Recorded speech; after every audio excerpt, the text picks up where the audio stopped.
Hey y'all, my name is Radhika or Rads, and today, December 6th, 2025, is commemorated in Canada as the National Day of Action and Remembrance to End Violence Against Women. I will be reading part of a statement that the Women and Gender Studies Students Association at UTSC, or WGSSA UTSC, and the Students Against Rapeculture campaign shared on this date last year. So, December 6th is observed as the National Day for Action and Remembrance to End Violence Against Women across Canada. This day was chosen after the 1989 murder of 14 women at the Polytechnic Institute of Montreal. Today, we remember their names alongside all victims of CisHeteroPatriarchical violence, and we reaffirm our commitment to interrupting and abolishing all forms of gender-based violence and rape culture.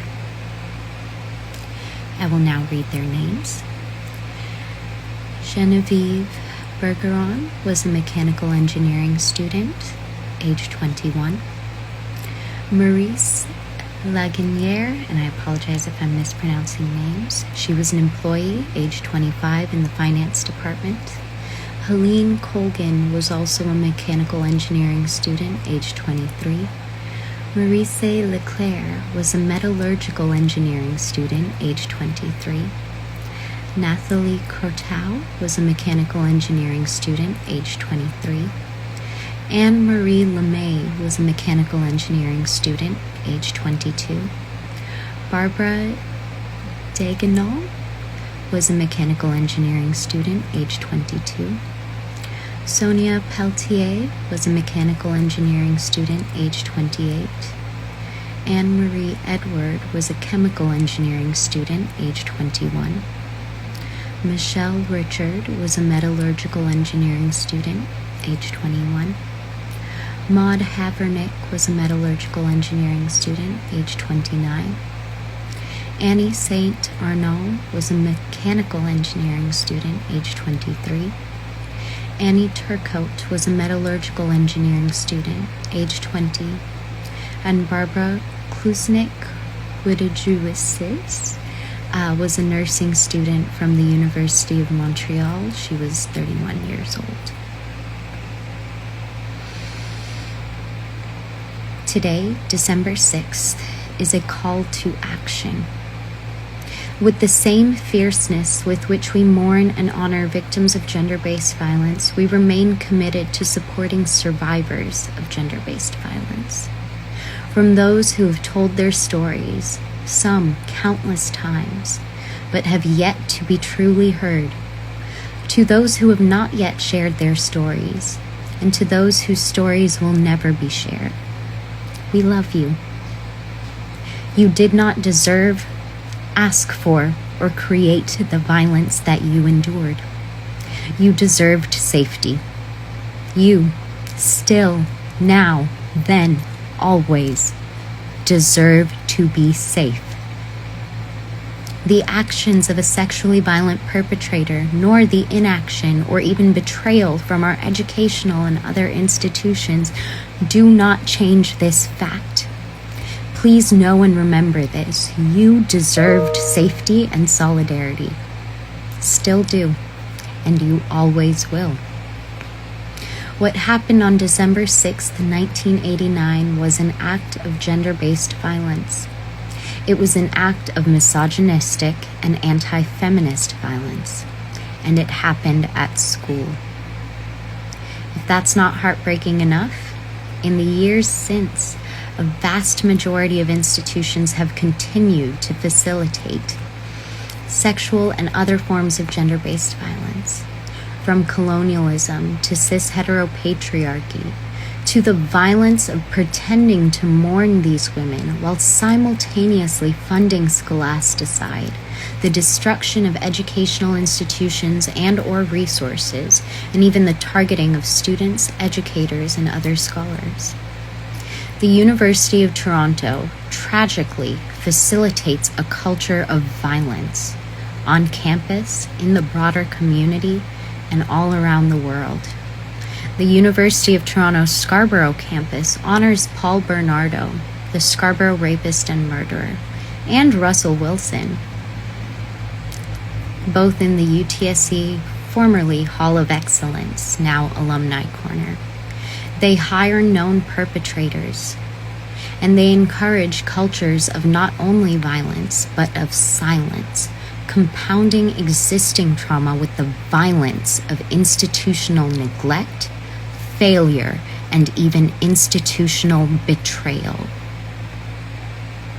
It does not have to be this way. It should not be this way. It is not radical to desire or even demand safety at school.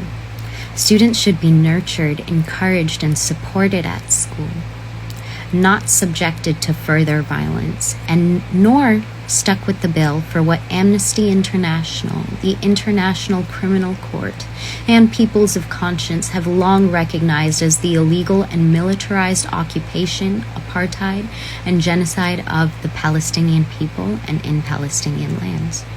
We reaffirm that Palestine is a feminist issue, that Zionism is incompatible with feminism, and that the University of Toronto has neglected its duties as an educational institution.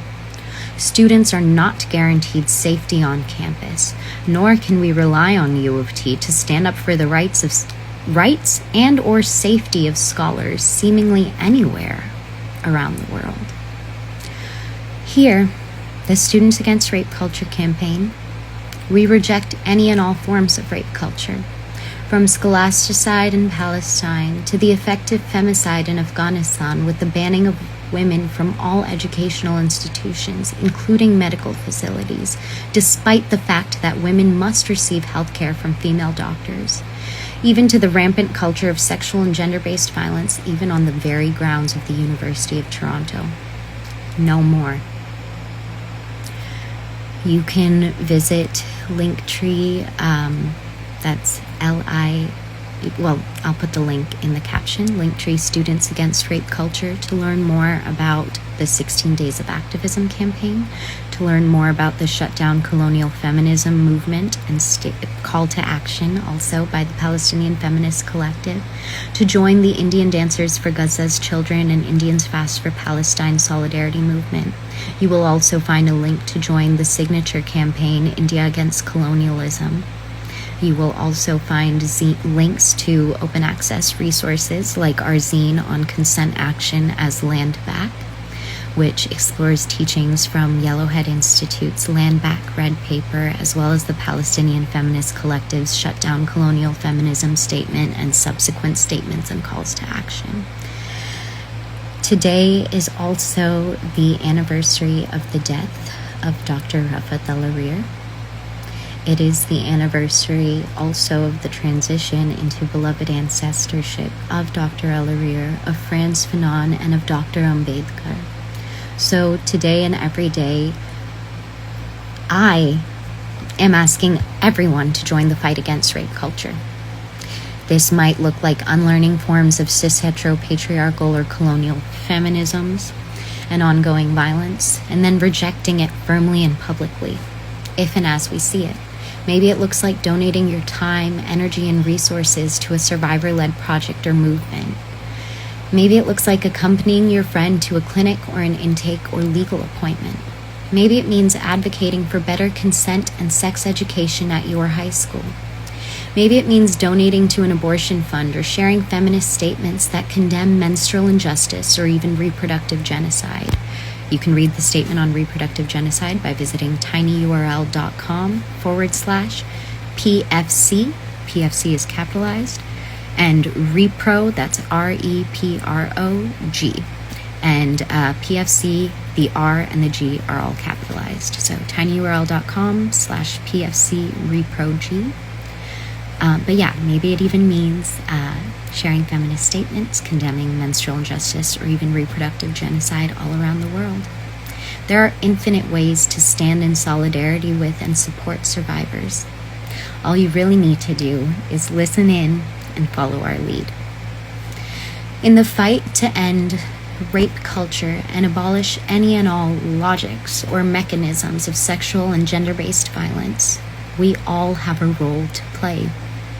My question today to you is, do you have the courage to act? I hope so.